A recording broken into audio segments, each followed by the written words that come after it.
कोहाट और जनूबी इस्लाम में होने वाला सबसे बड़ा दहशत गर्दी का वाकया जो कि दरा आदम खैल अटारीवाल में पेश आया, जिसमें खानदान के खानदान उजड़ गए। मजीद जानते हैं अब्दुल बासित की इस रिपोर्ट में। ट्राइबल एरिया दरा आदम खेल में साल 2010 में दिल हिला देने वाला अफसोसनाक वाकया पेश आया।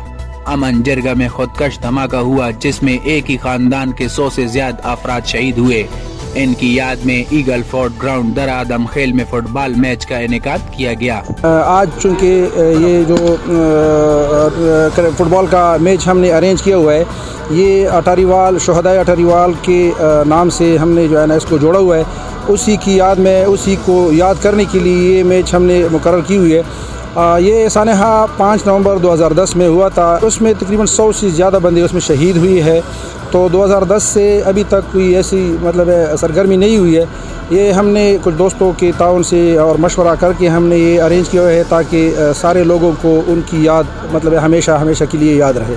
जरगुन खेल और अखरवाल टीम के खिलाड़ियों ने कहा कि इस खेल का मकसद शोहदा को सलाम अकीदत पेश करना है। गाँव है अटारीवाल, उसमें जो ब्लास्ट हुआ था 5 नवंबर 2010 को, उसके सिलसिले में मुनक़िद हुआ है और उन शोहदाओं की कुर्बानी है और इंशाअल्लाह उनकी बदौलत आज जो ये अमन है, जो खेल जो मैदान आबाद है, ये उन्हीं लोगों की बरकत है। दोस्ताना मैच देखने के लिए पाक फौज के आला अफसरान में 117 ब्रिगेड के ब्रिगेडियर मोहम्मद इमरान और कर्नल आसिफ शहजाद के अलावा MNA और MPAs और कबायली रहनुमा ने शिरकत की। होने वाले इस मैच में अखरवाल ज़ल्मी ने जरगुन खेल FC को 1-0 से शिकस्त दी। आखिर में मेहमान खुसूसी ने खिलाड़ियों में नकद इनामात और ट्रॉफियां तकसीम की। अब्दुल बासित, राज न्यूज़, कोहाट।